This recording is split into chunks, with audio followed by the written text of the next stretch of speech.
My name is Catherine. My name is Gabriella. What are some of the daily essentials that you guys have to carry in your bag every day? I have my wallet with me. Yes. A few lipsticks actually. Banyak. Yeah, according to my mood.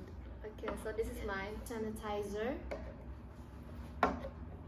And also my heurix. Saya punya minyak tapak. Also, the most important thing I have to bring every day is this. What do you guys have in your hands? So this is my blue IC that show that I am a Malaysian. I was a stateless before this, and I just got my IC since 2021. My birth certificate with me. I am a Sabahan, born stateless. Can you introduce yourself to us? Hi, so my name is Gabriella. This year I am 26. I was born in Sabah, Papar. My name is Catherine and I am 24 years old. I am from Kota Kinabalu, Sabah. How did you found out that you were stateless? My dad is Malaysian. My mom is Filipino. She already left us since I was young. How did I found out that I was stateless?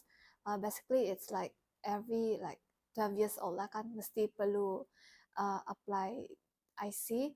And then I went to JPN with my father and been told by the officer that I couldn't apply for the IC, and it's all because of my parents punya late registered marriage certificate lah. I found out I was stateless is when I was 13 years old. I actually went through all my documents and I found the surat akuan stated that my mother abandoned me after giving birth. I'm currently living with my biological dad and with my stepmom lah. So all these years I thought my stepmom was my biological mother. It was actually shocking because all these years my dad never told me about this. And the reason why I'm stateless juga is because my parents do not have marriage certificate. So, how did the whole situation make you feel? Honestly, I feel hopeless. Feel so frustrated. Saya selalu berfikir macam mana future saya, macam mana saya mau hidup macam mana saya mau cari makan. Sometimes I feel envy juga towards my friends because they all have steady jobs. Then I look back at myself like, what am I doing with my life? I feel so sad and depressed. My dad did a lot to help me apply this citizenship. It's just the government yang tidak pandai bagi satu solusi yang terang-terang bah. It's like wasting my time, and I also feel lost because when my friends already go for their next stage of their education, I just being stuck at this the same point which I cannot move on. So, you mentioned that you went to the government, but what kind of solutions did the government offer you? I apply for IC by using the 15A, Perkara 15A. Keep using this method to apply for IC. Each time I apply, terus saya tunggu for like at least 2 tahun. After 2 tahun ataupun lebih kan mesti terima satu surat lah, a letter from the KDN stated that my permohonan ditolak tidak berjaya lah. They just state tidak berjaya without any reason. What solution? No solution actually. Bikin confusing sajalah ada. You know, the funny thing is that when I went to JPN the other day to try to apply for a green IC, lepas tu saya tanya lah, saya pergi tingkat 4 sana tanya, boleh kah apply? Lepas tu dia orang pun bingung, macam tidak tahu. They asked me to go to tingkat 3 and bertanya. Lepas tu when I went to tingkat 3, they pushed me back to tingkat 4. The reason why I wanted to apply for green IC pun because time tu I was hopeless sudah. I was trying different methods. And also the only solution they gave me was to just wait and check my progress through online saja. My last application was in 2018. I've been waiting for 6 years and there's still no answers. Sampai bila? So, what was your worst experience because of your citizenship? There's one time that the car is blocked by the police. Ngam-ngam saya tidak terbawa saya punya dokumen, but I didn't expect that I will get threatened by the police. Yang bikin marah nih yang dorang minta duit lah, because they know my situation when they ask for my IC, but I cannot kasih keluar saya punya IC sebab saya pun tidak ada IC. Dia ugut lah macam, okay, you don't have the IC, kamu perlu naik mahkamah. And if you don't want to let this thing happen, kamu tahulah, have to give money. And I feel so marah, sangat marah, sebab my family have to give the money to them because tidak mau ada trouble lah. After that incident, sorry to say, but my impression towards the police memang terus bad.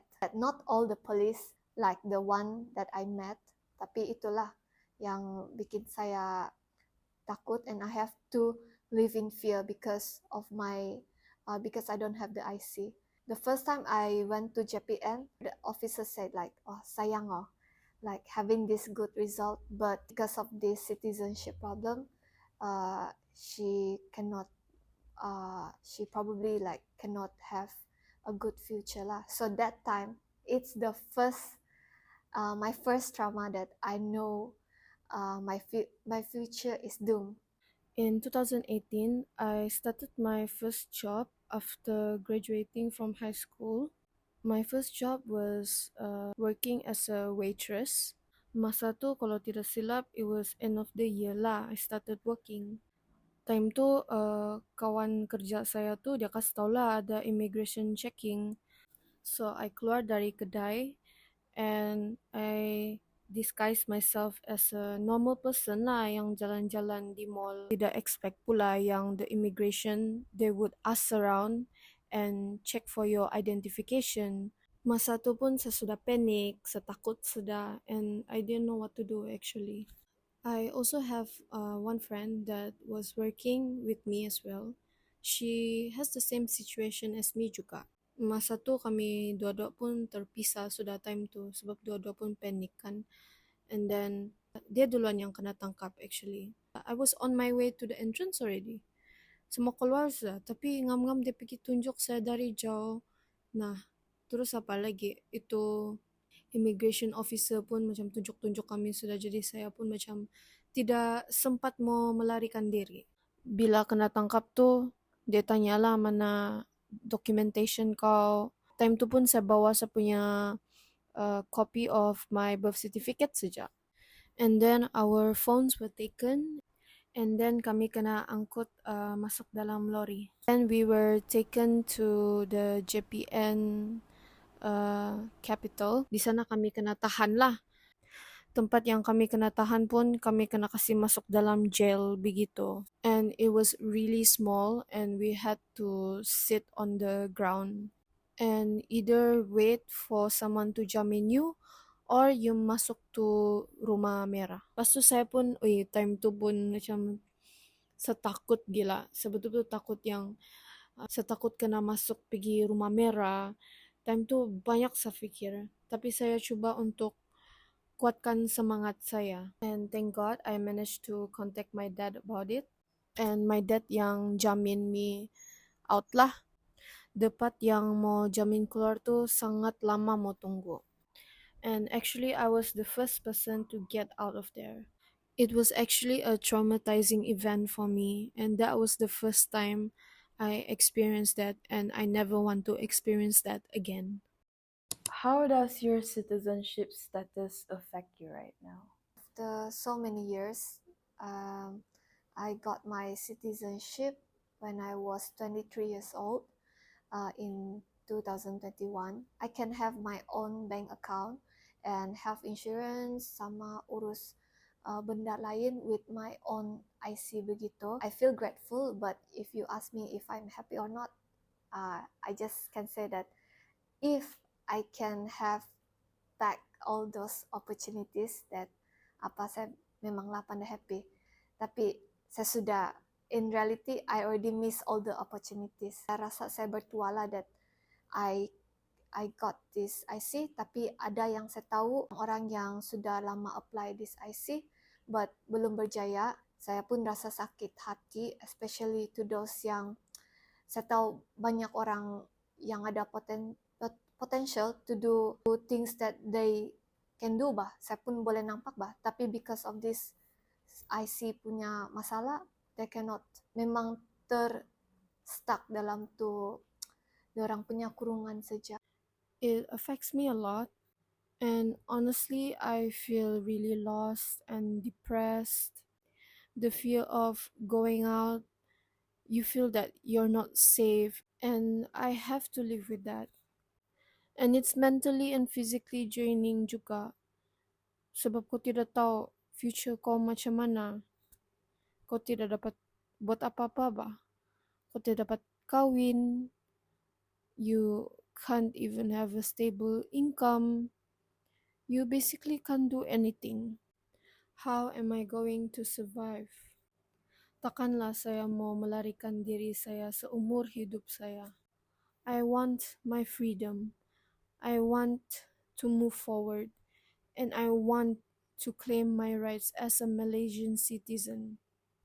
Kenapa ahli-ahli politik mempolitikkan isu tersebut? Padahal kebanyakan orang stateless ini memang dilahirkan di tanah air sendiri. They should find us a solution, not to politicize issues to win elections.